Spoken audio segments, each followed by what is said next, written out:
Stop! Don't touch her! While out shopping, I checked the baby monitor app on my phone and saw a strange woman trying to pick up and take away my daughter.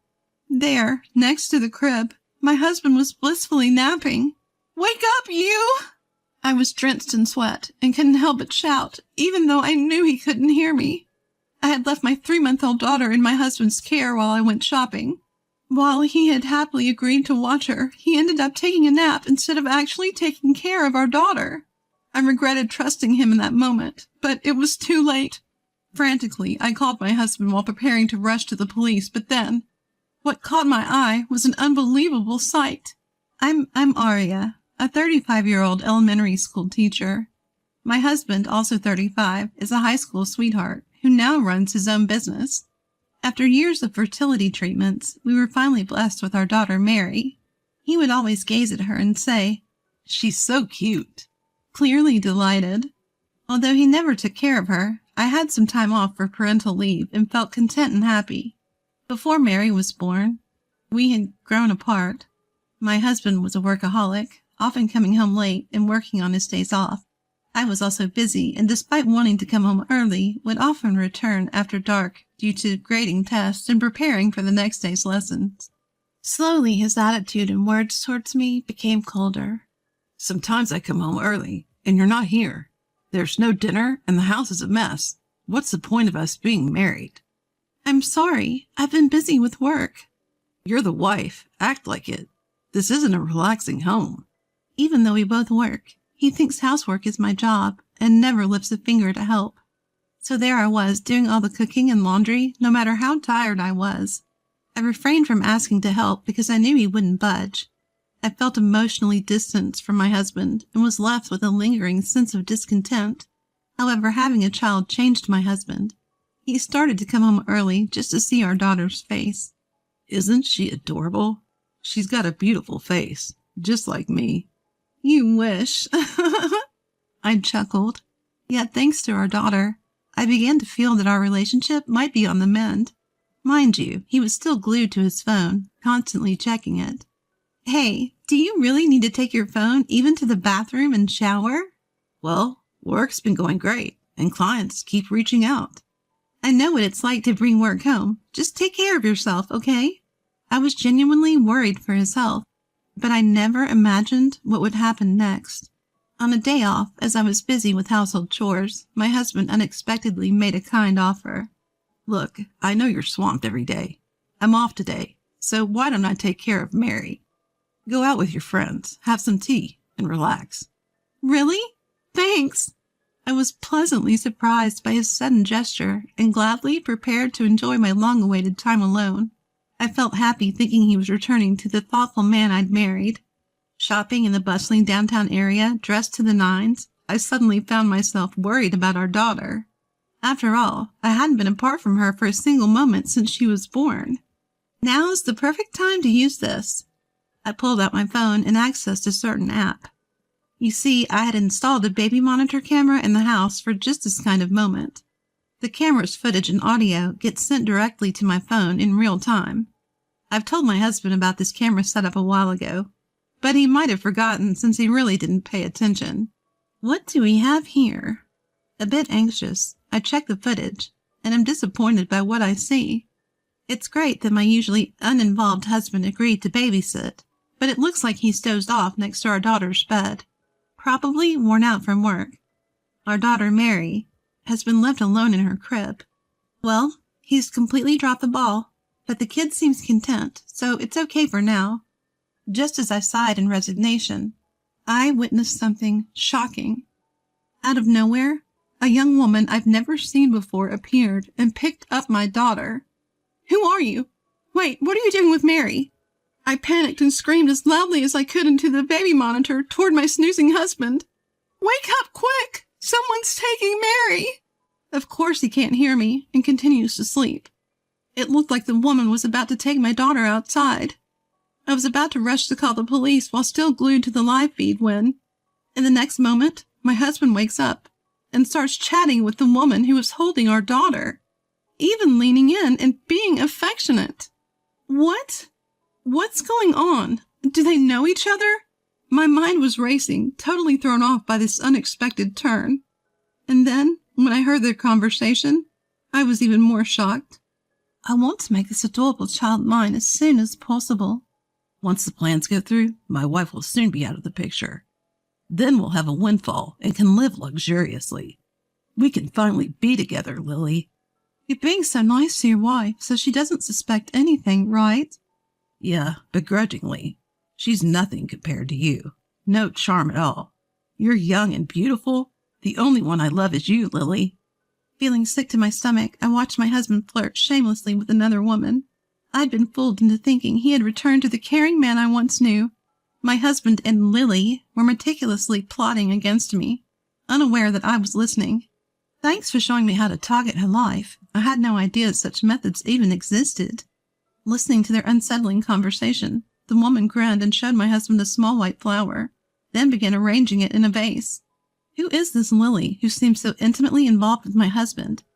Gaining some composure, I decided to play along and gather evidence. Fortunately, he didn't seem to notice the hidden camera, so I returned home, feigning ignorance. My husband greeted me with a smile as if nothing had happened. You won't be smiling for long. Be prepared. But even with my resolve, I had no clue where to start. Then, an ideal person popped into my head. Emily, my high school friend who loves mysteries. Every time we meet, she enthusiastically talks about detective techniques and methods she learns from books and movies. She might be the one to help. She knows about my husband, too. When I met with Emily and explained the situation, she was all in. Leave it to me. From that point, Emily did some sleuthing and found out Lily worked at my husband's favorite cabaret club. Even more, she interviewed some of the club's patrons. Apparently, Lily had targeted multiple married men before swindling money from them. She's clearly bad news. Meanwhile, I seized the opportunity to check my husband's phone while he was asleep and found his text exchanges with Lily. I see. So that's how it is. It seems my husband had been frequenting Lily's club and trying to woo her, but stopped visiting after our daughter was born. Suddenly, she started texting him frequently saying, "Why don't you come see me? I'm lonely," and lured him in. It seemed like my husband fell for it hook, line, and sinker. From then on, they stopped meeting at cafes and started rendezvousing at hotels. My husband seemed to become increasingly infatuated with Lily. Emily and I decided to collect some evidence and went through my husband's room. We found a stash of hotel receipts and luxury branded bags and jewelry receipts that were likely gifts for Lily. I trembled with anger. I haven't received anything like that from him since we got married. But that was just the tip of the iceberg. I discovered a file that revealed the unexpected reality of my husband's business, and something even more shocking. What is this? I will never forgive him. 2 days later, on a day off, he said, "I'll watch over Mary today. You go out and do whatever you want." Hearing his sugar-coated tone, I became certain, so I decided to take him up on his offer. "Thanks, I'll take you up on that and go out. But I'll leave Mary with my mother because she's been saying she wants to see her." I couldn't possibly leave Mary at home, knowing Lily might come over. "All right, I'll cook dinner tonight, so take your time." "You're so kind. Thank you." I was both disgusted by his performance and saddened. How wonderful it would have been if this was his true self.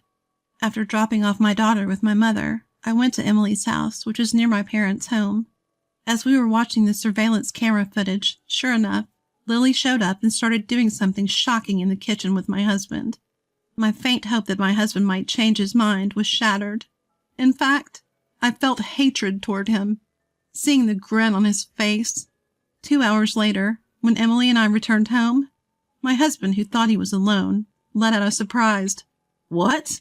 when he saw her. "Why are you so shocked I was with Emily today?" "Long time no see. I tagged along back to your place." My upbeat Emily received a forced smile from my husband, who reluctantly invited her inside.